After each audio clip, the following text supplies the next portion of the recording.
Professor Black, let's start with you, your assessment of Jack Lew. Well, on financial matters, Jack Lew has been a failure of pretty epic proportions, and he gets promoted precisely because he is willing to be a failure and is so useful to Wall Street interests. So you've mentioned two of the things in terms of the most important and most destructive deregulation under President Clinton by statute.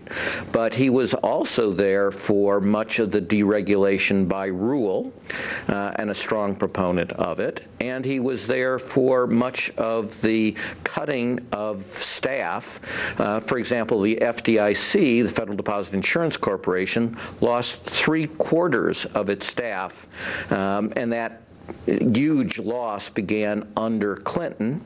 And the whole reinventing government, Lew was a strong supporter of that. And, for example, we were taught, instructed by Washington, that we were to refer to banks as our clients in our role as regulators and to think of them as clients. He goes from there to Wall Street, where he was a complete failure.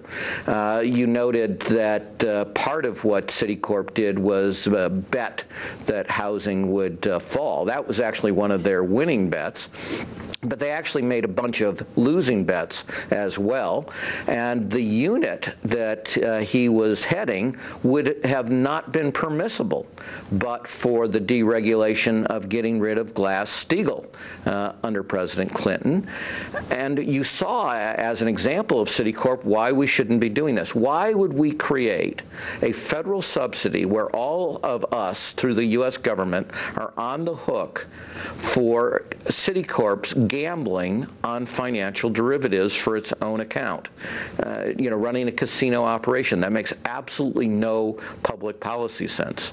Then he comes into the Obama administration, and he was disastrously wrong.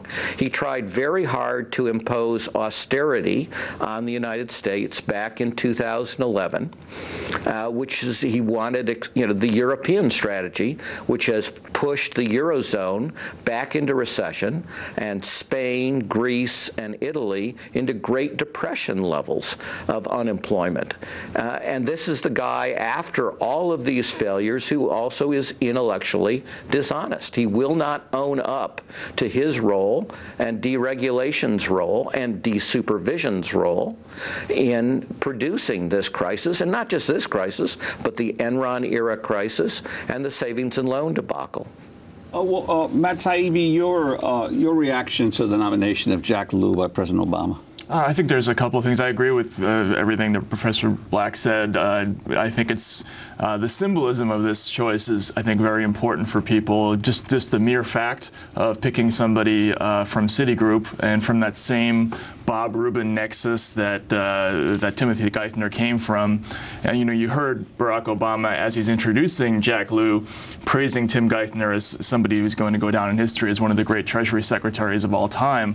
I think what this tells everybody is that Jack Lew is going to represent absolute continuity with the previous Treasury Secretary, who had a very specific agenda when it came to Wall Street, and I think we're just going to expect more of the same really being overt and covert support of these too big to fail institutions that Lew worked for, Citigroup being the worst and most disastrous example of that kind of company.